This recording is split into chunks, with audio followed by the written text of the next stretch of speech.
Վերնատուն Հանրային ռադիոյի ուղիղ եթերում Վերնատունն է, ես Նազելի Օհանյանն եմ, ողջույն սիրելի ռադիոլսողներ եւ Հանրային ռադիոյի կայք էջում եւ տարատեսակ սոցցանցերում մեզ հետևողներ։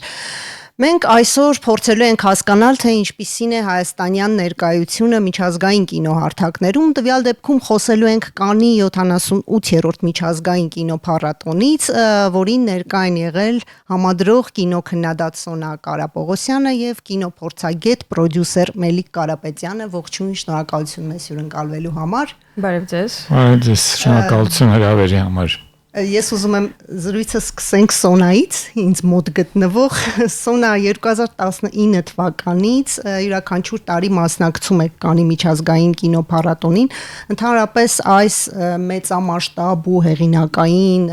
փառատոնները ինչ խնդիր են իրենց առաջ դնում այսօր։ Նախ եւ առաջ ես շնորհակալություն հայտնեմ հրավերի համար ու փորձեմ փորձառությունս ամփոփել վերջին 5 տարվա։ Կարծում եմ նմանատիպ մեծ փառատոնների հիմնական նպատակը կամ իրենց արժեվ դրված հիմնական խնդիրը համաշխարհային անկախ կինոյին պլատֆորմ տալն է, տալ հնարավորություն ոչ միայն ամերիկական կամ ֆրանսիական արտադրանքին, այլ նաև փոքր երկրների արտադրանքին, որոնք ինչ որ չափով համապատասխանում են նույն եվրոպական եւ արևմտյան պատկերացումներին,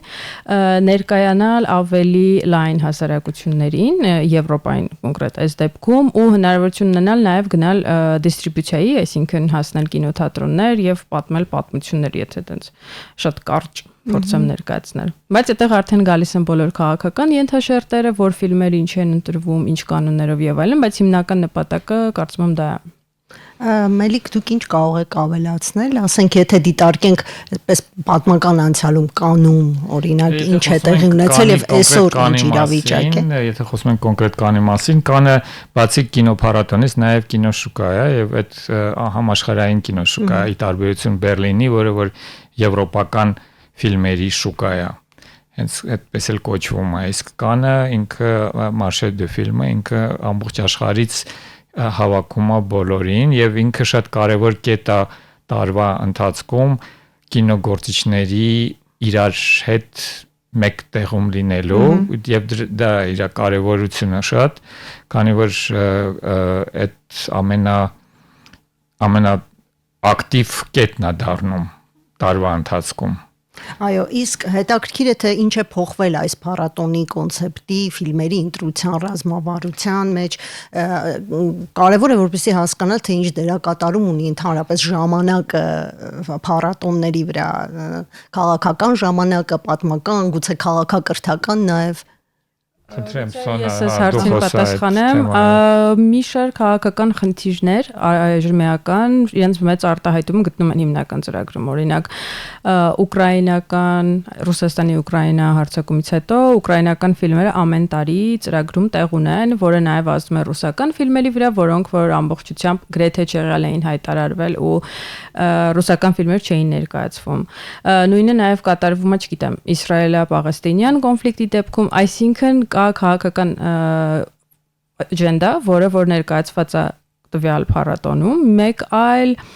փոփոխություն, որ վերջին մի քանի տարիներին հատկապես COVID-ից հետո նկատվում է, ամերիկյան ֆիլմերի մեծ հոսքը հիմնական մրցույթ ու ամերիկյան դերասանների նկարած ֆիլմերը, օրինակ հենց այս տարվա օրինակը եթե նայենք, բացի հայտնի ամերիկյան ռեժիսորներից Արի Աստերի ֆիլմը, որ կար հիմնական մրցույթում, որը զարմանալի էր, կամ Վես Անդերսոն, լավ, ամեն տարի լինում է, կային նաև դերասաններ Սկարլետ Յոհանսոնի ֆիլմը, Քրիստին Ստյուարտի ֆիլմը,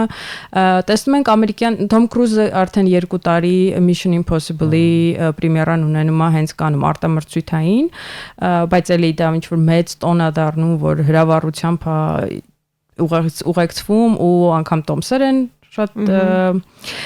թանկ գներով ոչ մականացնային հասանելի ձևով վաճառվում, ուղղակի որ մարդիկ գան ու այդ մեծ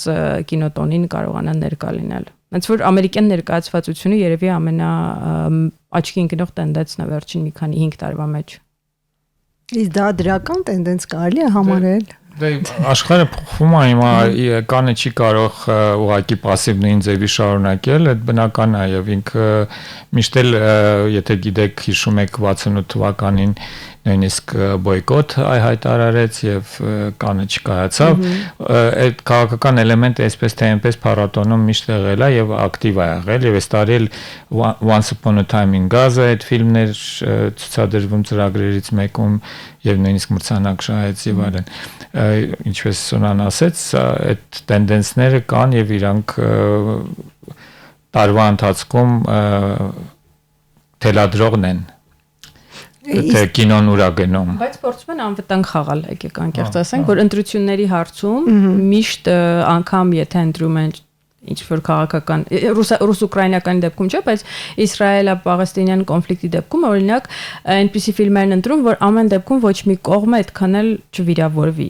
Դիրք ընտրում են, բայց առանց շատ խիստ վիրավորանքներ որևէ մեկին հասցնելու։ Կողմնապահություն չեն անում երևի, այդպես։ Իսկ այս տարվանը ինչով էր առանձնահատուկ, եթե այսպես մի քանի կողմերով փորձենք շեշտադրումներով փորձենք անդրադառնալ ծրագրային տեսանկյունից այդ քաղաքական ծրագրային օրինակ էլի նույն ձևով եթե նախորդ տարիներին ուկրաինական մեկ ֆիլմ էր լինում հիմնական մրցույթում այս տարի ուկրաինական ֆիլմ կար կողքի ծրագրից որտեղ բացի կանի հիմնական ծրագրից որը Certain Regard-ը արտամրցութային ու հիմնական մրցույթը կան երկու առանձին ծրագրեր որի ֆիլմերի ընտրությունը կատարվում է անկախ Մեկը կինոքննադատների շաբաթ է կոչվում, որը ֆրանսիացի կինոքննադատներն են ընտրում, մյուսը Directors Fortnight-ն է, որը էլի լրիվ անկախ ընտրություն է կատարվում ու այնտեղ էլ ուկրաինական ֆիլմեր կային։ Բայց բացի դրանից մենք առանձին համակ ստացանք հենց Կանի կողմից, որ Ուկրաինային նվիրված 4 թե 5 ֆիլմի առանձին ցուցադրությունը, որը փառատոնում չի, բայց նաև փառատոնին զուգահեռ, այսինքն հատուկ ֆոկուս էին անում Ուկրաինայի, որը վերջին տարիներին չէր եղել, այսինքն ես երբևէ չէի տեսել։ Շատ հետաքրքիր էր ինձ համար նկատել, որ շատ հայտնի ռեժիսորների ֆիլմեր ծրագրում չէին ներգրավել, որը տենց բոլորի հիմնական քննարկման թեմաներն էին։ Մի մասը բամբասանքի տեքստով։ Տարբեր են բոլոր խոսակցությունները, բայց օրինակ բոլորը ասում են, որ Ջիմ Ջարմուշի ֆիլմը, Ջիմ Ջարմուշին բոլորս գիտենք, նախորդ ֆիլմը հաստատ կանում ա եղել, այս տարի չէր ներգրավել։ Կար Նադաֆ Լապիդը, որը իսրայելցի է սպահին անկախ ամենահետաքրքիր ու ամենա աղմկահարույց ռեժիսորներից մեկն է ու տենց միանշանակ մոտեցում իրեն հնարավոր չի, շեշտեմ, որ Հայաստանում եղել է 2020 թվականի 21 թվականին ոսկե ծիրանի շրջանակներում, օրինակ իր ֆիլմը, որ բոլորս ակնկալում ենք պիտի լինի հիմնական մրցույթում, անգամ Կանի ծրագրում չէր, այդ կողքի ծրագրերից մեկում էր, որովհետև ֆիլմը ընդհանրապես Նադաֆ Լապիդը իր ողջ գործունեությամբ շատ բարձր, շատ բարգությամբ լի խոսում է Իսրայելի քաղաքականության, Իսրայելի իշխանությունների դեմ ու կարծում եմ, որ որոշում էր կայացվել ավելի զգույշ լինել ու ֆիլմը չվերցնել, չնայած էլի խոսակցություններ էին, որ ֆիլմը երկար է, 3.5 ժամ չէին կարող տեղավորել, բայց ֆիլմը կրճատ տարբերակով, կրճատ ասելով նկատի ունեմ 2 ժամ 40 րոպե, կողքի ծրագրերից մեկում էր, որտեղ որ այն բոլոր իրենց ժամանակը հատկացին, որ գնան դա նայեն, ոչ թե ինչ որ կանոն է կատարվում ու արժանի փորձառություններ Դա էլ է կանոն կատարումն է, չի որ դա կանոն չկատարվում։ Ընտրված ֆիլմը լավագույնն էր, իսկապես այսպես կարելի է։ Մրցույթային ծրագրի մասին խոսքը։ Կային լավ ֆիլմեր մրցույթային ծրագրում, ես մի քանիսը նայել եմ, ամբողջը չեմ նայել, որովհետև այդքան հեշտ չի։ Սոնան նայել է մոտ 50 ֆիլմ, ես մոտ 25-26 հետաքրքիր ֆիլմեր կային եւ օրինակ Palme d'Or շահած Պանայի ֆիլմը իմ կարծիքով բավականին խիստ եւ ուժեղ ֆիլմ էր այդ տեսակետից, որ հիմա մի մասը ասում են, որ քանի որ ինքը երկար ժամանակ չի եղել եւ այլն արժանի էր, որ այս մրցանակն ստանա, բայց մենակ այդ չի, ինքը ֆիլմը արժանի էր իմ կարծիքով, ինչ կարող է Սոնան համաձայն չլինի, ինքն էլ է տեսել, բայց այդ ֆիլմը այնքանով է հետաքրքիր, որ դու սկզբից քեզ թվում է թե հերթական պարսկական կինոն է, բայց երբ որ նայում ես մինչև վերջ, ինքը շատ հզորանում է։ Իր ասելիքը շատ հզոր է դառնում։ Այդպես չի։ Հզոր է, ես էլ ուղղակի կարճ կոմենտարում քանի որ Մելիքը նշեց խոսքի մեջ։ Ինձ համար հարցն է, որ հենց նույն թեմայով էլի ֆիլմ կար անցյալ տարի Կանում, էլի նույն թեմայով 2 տարի առաջ ֆիլմ կար Բերլինում, որը հիմնականում բանտարկության մեջ գտնվող պարսիկ արվեստագետների կամ ուղղակի ակտիվիստների կամ ուղղակի քաղաքացիների նկատմամբ կատարված բռնություններն են ու դա վերածել կինոյի, որը շատ ցավալի երևույթ է, ոչ միայն չեմ նվաստացնում այն ամեն ինչի միջով այդ մարդիկ անցել են, բայց ուղղակի նույն պատմության պարբերական կրկնողությունը տարբեր փառատոներում ու տեսնելը թե ինչ ազդեցություն է դա ունենում։ Խոսքով տպավորությունը, որ դա հենց դիզայնը արված արևմտյան հասարակությանը զարմացնելու համար։ Այս դեպքում համաձայն չեմ, բայց մարդիկ կնայեն, իրանք էլ իրանց կարծիքը կունենան, բայց օրինակ դրա հետ մեկտեղ շատ ուժեղ ֆիլմ կար Լոզնիցայի ֆիլմը, իմ կարծիքով էլի բավական ուժեղ ֆիլմ էր եւ բավականին ազդեցիկ, որովհետև օրինակ այդ ֆիլմից հետո ես մոտ մի քանի ժամ չէի ուզում ոչ մի ուրիշ ֆիլմ նայեմ, բայց այդ ֆիլմը մրցույթային ծրագրում էր հիմնական մրցույթում, բայց ոչ մի մրցանակային ոչինչ չստացավ, չնայած էլի իր ասելիքը շատ ուժեղ էր։ Եվ կարելի է ասել, որ այսօր կան ֆիլմեր, որոնք նոր խոսք են ասում, այսինքն ինչ որ մի նոր բան են վերում իրենց այս ոլորտի համար։ Իհարկե իմ անձնական կարծիքն է, բայց ցավոք կանը վաղուց դա չի անում։ Որ ամենասկզբից ասում եի կանը փորձում ավելի անվտանգ խաղալ, կանի ծրագրում հիմնականում են ֆիլմերն են, մանավանդ հիմնականը, որոնք որ գնալու են դիստրիբյուցիա, կինոթատրոններ ու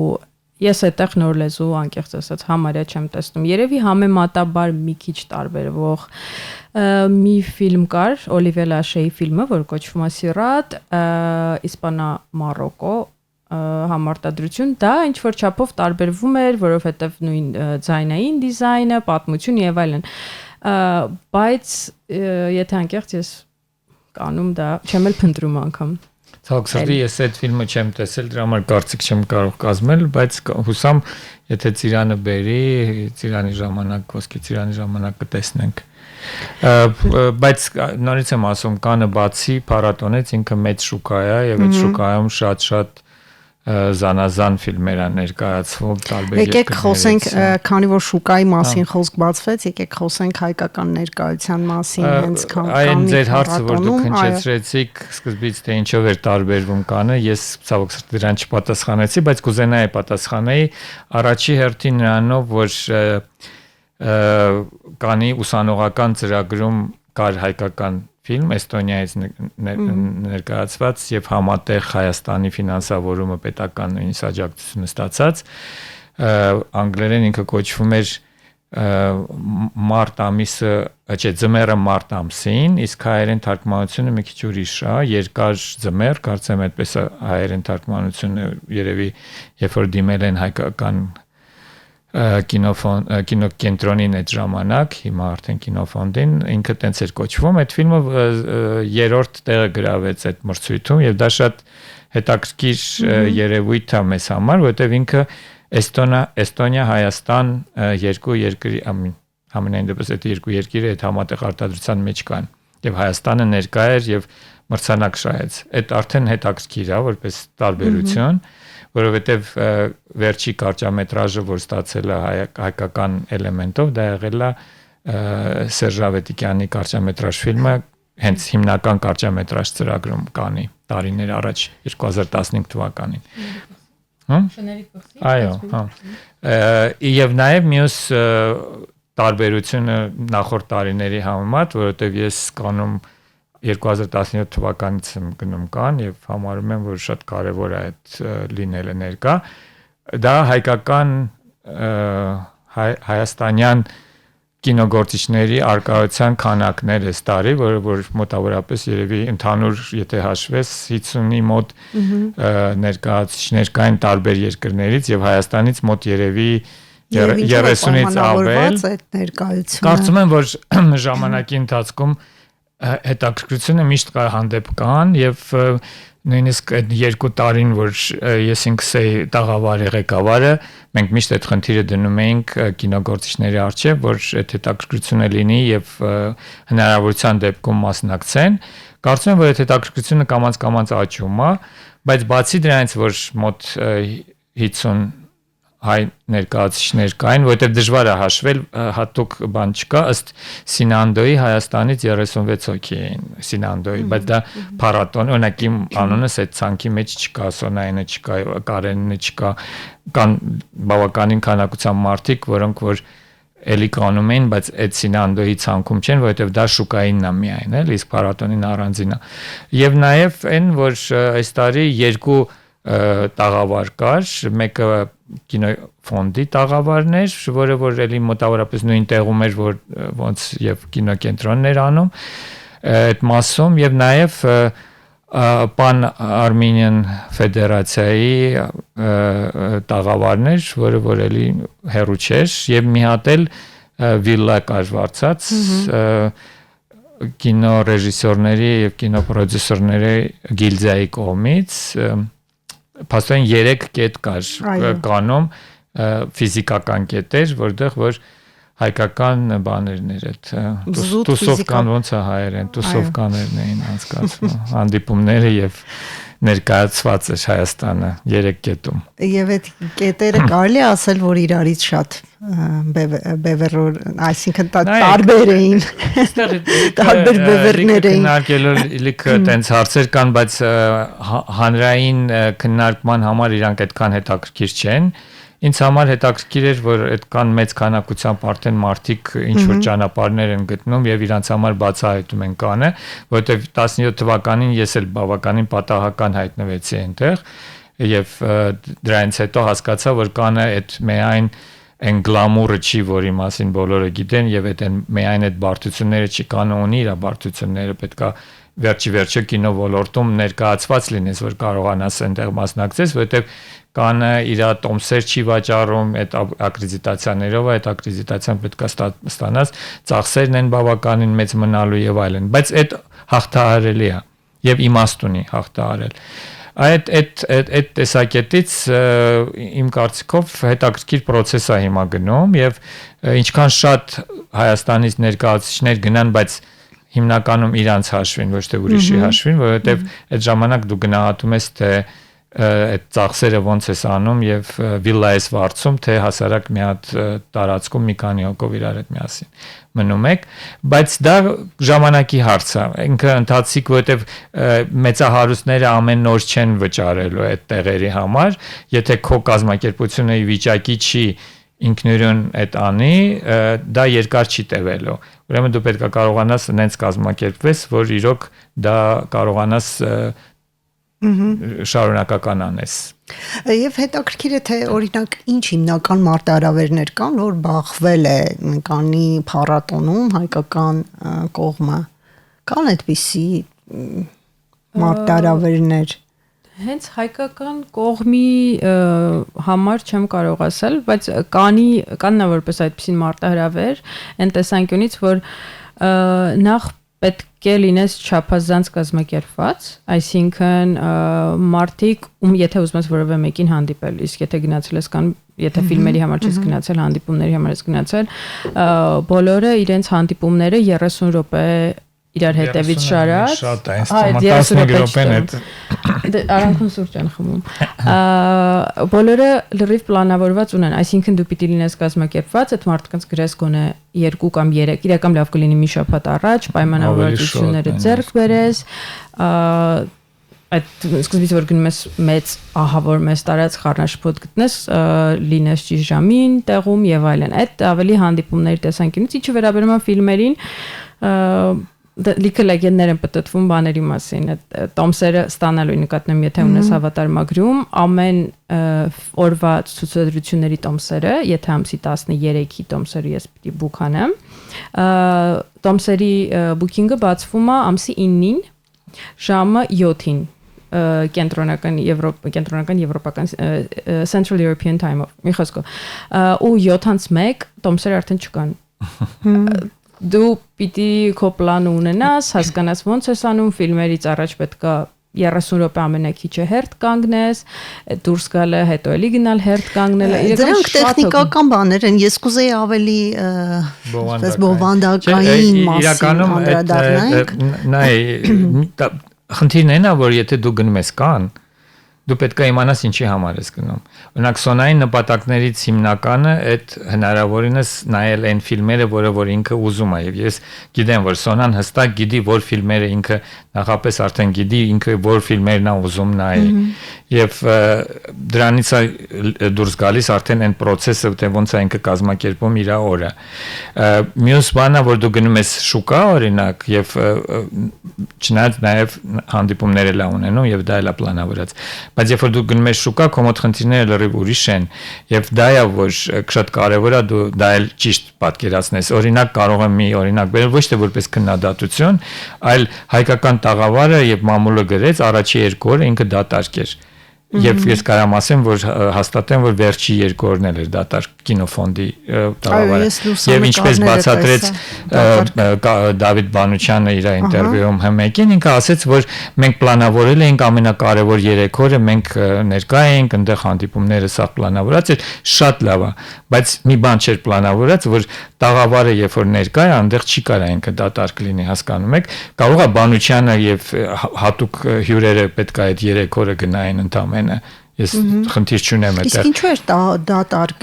Իրանք տենց էին պլանավորել, իրանք այդպես էին պլանավորել։ Այդ է հարցը, երբ որ դու գնում ես Կանն, դու պետքա շատ հստակ պատկերացնես ուր ես գնում, ինչի ես գնում եւ ոնց ես գնում։ Եվ դա, ասենք, այն մյուս տաղավարը, օրինակ Pan-Armenian տաղավարը, առաջի օրվանից աշխատում էր։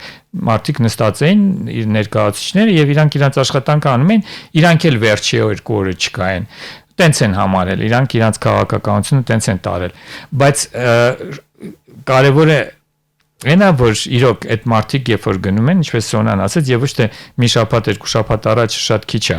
Դու պետքա բավականին նախապես արդեն քո պայմանավորվածությունները ունենաս եւ այդ պայմանավորվածությունների հետ կապված արդեն հանդիպումներ ստեղծես։ Իսկ օրինակ ըստ հայտարարությունների, որը որ գրված էր պլանի մեջ, կինոֆոնդը ասել էր, որ 5 օրվա ընթացքում մենք արդեն ունենք մինիմում 6 նախատեսված հանդիպումներ։ Պատկերացնում եք, չէ՞, դա ինչ է, դա նշանակում է օրը մի օր 2 հանդիպում, մնացածը մի հանդիպում։ Իսկ կանում դու հանդիպում ես ամեն 15 րոպեն։ Այդ այնա որ մի քիչ ինձ համար ծիծաղելի էր թվում այդպիսի հայտարարությունները եւ դրա համար հետո երբ բացակայությունը երբ որ կար բոլորը դա տեսան, բոլորը գրեցին դրա մասին, ովքեր որ ներկա էին եւ աղմուկ բարձրացավ եւ հետո չգիտես ինչի սկսեցին արդարանալ։ Արդարանալ պետք չի, պետքա ուղղակի հստակ հասկանալ ինչի ես գնում, կան ես գնում, ուր ես գնում եւ իրականում այո, պետության աջակցությունը կան գնալու համար շատ կարեւոր է եւ ոչ միայն կան, նույնիսկ մենք չունեինք համատեղ արտադրության կամ այդպես համաշխարհային ֆոնդերի հետ կապված կամ թեկուզ այլ համատեղ արտադրության ֆիլմեր, որոնք այնտեղ պիտի ներկայացվեին։ Չէ, նայ, էդ էլ է խնդիր։ Նայեք, ֆիլմը արտադրում է պետությունը չի արտադրում ֆիլմ։ Պետությունը աջակցում է այնել շատ փոքր գումարով է աջակցում, փոքր մասով է աջակցում։ Դա արտադրողների խնդիրներն է։ Ֆիլմերը ներկայացնել եւ այլն, վաճառել, դիստրիբյուցիայով զբաղվել, դա կինոֆոնդի ֆունկցիան չի։ Չգիտես ինչի մեկ-մեկ իրանք ելույթների մեջ թե նույնը բանը այդ Pan-Armenian Fond Ֆեդերացիան մեկ-մեկ իրանք այնպես բաներ են ասում, որ իրանք ուզում են անեն հայկական կինոյի հետ կապված եւ այլն, որ իսկական ծիծաղդ գալիս է, որ դա իրանք ֆունկցիան չի, ֆունկցիան լրիվ ուրիշ է, ֆոնդի ֆունկցիան դա աջակցություն անել կինոարտադրողին։ Աջակցություն, եթե ուզում են անեն դիստրիբյուցիայի, դա էլ է մի հատ ձև, բայց դա իրանց ֆունկցիան չի դիստրիբյուցիայով զբաղվելը։ Եվ դա է, որ այդ կամած պետք է շիտկվի, որովհետեւ առանց դրա մենք առաջ չենք գնա։ Իսկ ընդհանրապես եթե նայենք հայկական ֆիլմերի որակը, կուզեի այդ մասին էլ խոսեինք, ընդհանրապես միջազգային չափանիշներով, ինչպես կգնահատեիք, եթե Ես ասեմ, հետո Սոնան թող իր կարծիքը ասի, որտեվ ես կոնկրետ շուկայի տեսակետից եմ ասում եւ արդեն նոր զրույց չի, դա մի քանի տարի առաջ էլի ներկայացուցիչներ, որոնք որ Հայաստանից հայ են, բայց ասենք Ռուսաստանից էին աշխատում, որոշ ֆիլմեր նայելով Հայաստանում, իրանք ասում էին, բայց այս շուկան կարել, այս ֆիլմերը կարելի է Կանի շուկայում էլ վաճառել։ Իրականում մեզ մոտ այդ հասկացողությունը կինոարտադրողի մոտ դեռ չկա, ինքը նույնիսկ իր ապրանքը չի ճանաչում, ինքը հիմնականում անում է ինչ որ բան հայկական շուկայում ինչ որ ձևի գոյատևելու հիմնականում։ Համատեղ արտադրությունները ուրիշ են, նրանք մի քիչ ուրիշ ճանապարհով են գնում, բայց թեկուզ նույն են բուն արտադրությունը, որը Հայաստանում արտադրվում է, լավ թե վատ որակի, բարձր կամ ցածր որակի հարց չի։ Իրանք նույնիսկ չեն էլ մտածում դրսի շուկայում փորձելու կամ բանանելու, բայց որոշները որոշ պոտենցիալ ունեն դրա, ուղղակի դրան պետքա գան հասնեն եւ հասկանան թե ոնց են դա անում, որովհետեւ նույն շուկայում Marché de Film-ում նենց ֆիլմեր կարող ես տեսնել, որ կյանքում չես էլ ուզում տեսնես, դա շուկա է, դա բերում են վաճառքի,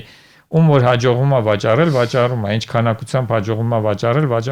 այնտեղ միայն արվեստը չի, կինոն որպես արվեստ, կինոն որպես արվեստ ավելի շատ ասենք բանի փառատոնային մասում, քան թե շուկայի։ Պատասխանելով ձեր հարցին, հայկական արտադրանքը ունի պոտենցիալ, ուղղակի այդ պոտենցիալով զբաղվող չկա։ Նրանք, ովքեր որ վերցնում են իրենց վրա վաճառքը հայկական կինոյի։ Բարդ հարցեր։ Իրականում հայկական կինոյի արտադրանքի, չգիտեմ, մենակ շուկայի տեսանկյունից խոսելով այն ամենը ինչ որ անկախ կինոյում էս պահին կատարվում է ու հատկապես վավերագրական դաշտում, որովհետև ես կարծում եմ, որ վավերագրական կինոն Հայաստանում էս պահին կամ վերջին մի քանի տարին շատ ավելի հետաքրքիրական խաղարկային է բազում պատճառներով։ Ինձ թվում է մեծ աճ նկատվում է ու մենք գնում ենք դեպի լավ գնում ենք լավ ուղղությամբ, կարող ենք, չգիտեմ, խնդիրներ, կարծիքներ ունենալ եւ այլն, ու Մելիքն է միշտ ասում, որ քանի որ մեր արտադրանքն է, մենք միշտ ավելի խիստ աչքով ենք նայում, բայց ինձ թվում է, եթե հետևում ես բոլոր միջազգային փառատոներին, մենք ամեն երկրորդ փառատոնում մի ֆիլմ ունենք ներկայացված, ու այդ փառատոններում ներկայացված լինելը ոչ միայն որակի մասին է խոսում, այլ նաեւ մի շարք այլ մեխանիզմների, մատրիքսների մասին, որոնք պիտի ունենաս, արտադրություն, կապեր եւ այլն։ Չի նշանակում, որ ֆիլմը վատն է, բայց այդ կետերը կարևոր են այդ փառատոնում լինելու համար, ու քանի որ Հայաստանում տեղ են ունենում մի շարք միջազգային աշխատարաններ, փառատոնը կա, որ այդքան նաեւ այսքան տարի գործանում կար, նաեւ այսինքն կա նաեւ համարտադրության պլատֆորմը եւ այլն, այդ ամեն ինչը զարգանում է։ Միանգամից չի կարող լինել, ու կարծում եմ, որ դեռևս նաեւ շատ մեծ ֆինանսավորում է պետք մեզ ավելի մեծ հաջողությունների համար, բայց ես բոլոր հույսերը տեսնում եմ։ Եվ նաև ավելացնեմ, որ նույն այդ ֆիլմերը արդեն որ օրինակ ներողություն, քանի որ նաև փորձում ենք մեր այսօրվա հաղորդումը այսպես իմի բերել, կուզեին պատասխանեիք թե հետո, այսինքն մյուս տարի ինչպես է ներկայանալու հայկական կինոն։ Նախ ասեմ վերջացնեմ իմ ասածս, այս տարի Բերլինում օրինակ երկու ֆիլմ կար ֆորումում, մեկը հայկական կինոկենտրոնի կինոֆոնդի աջակցությունը ուներ, ստացած մյուսը անկախ ամերիկյան արտադրող էր, որ Հայաստանում նկարահանել էր եւ ներկայացված էր նաեւ Միացյալ Նահանգներ, Հայաստան որպես ֆիլմ,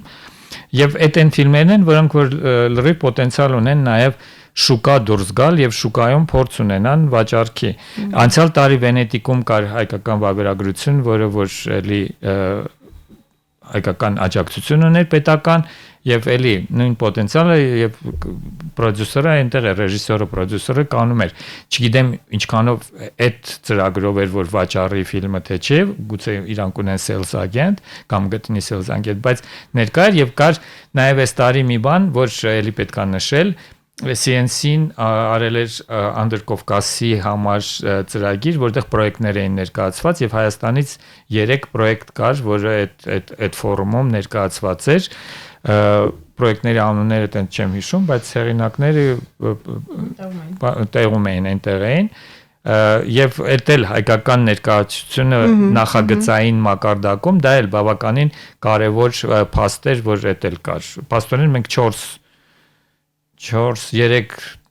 կետ եւ պրոյեկտներ եւ կարճ ֆիլմ 5 կետ ենք ունեցել հայկական եւ այդ վատ չէ։ Եվ նաեւ մի հատ ամերիկյան ֆիլմում կար կոպրոդյուսեր հայ անունով, որը որ շատ բան կոմեդիա էր, լավ ընդունվեց ցուցադրության ժամանակ, բայց այդ կապ չունի իհարկե։ Եթե այդպես ենք ասում, Օլիվիե Լաշեի ֆիլմը, որը որ շեշտեցի, որ ամենահետաքրքիրներից մեկն էր, Աստղիկը, ազգանունը բարբերաբար մոռանում եմ Ֆրանսիայից, հա։ Աշխատել եմ պրոյեկտի վրա, իրականում ոնց որ նայենք բոլոր ֆիլմերում հայկական ազգանուններ կան։ Շատ տեղեր կան, այդտեղ հարցը համախմբվելու մեջ է, իրար ճանաչելու մեջ է գոնե։ Չէ, նաև ֆրանսահայեր կային իհարկե։ Շատ կա, չէ, իրականում կինո ոլորտում միջազգային ասպարեզում հայկական բանը կա, հետքը կա։ Թերևս այսքանը շնորհակալություն,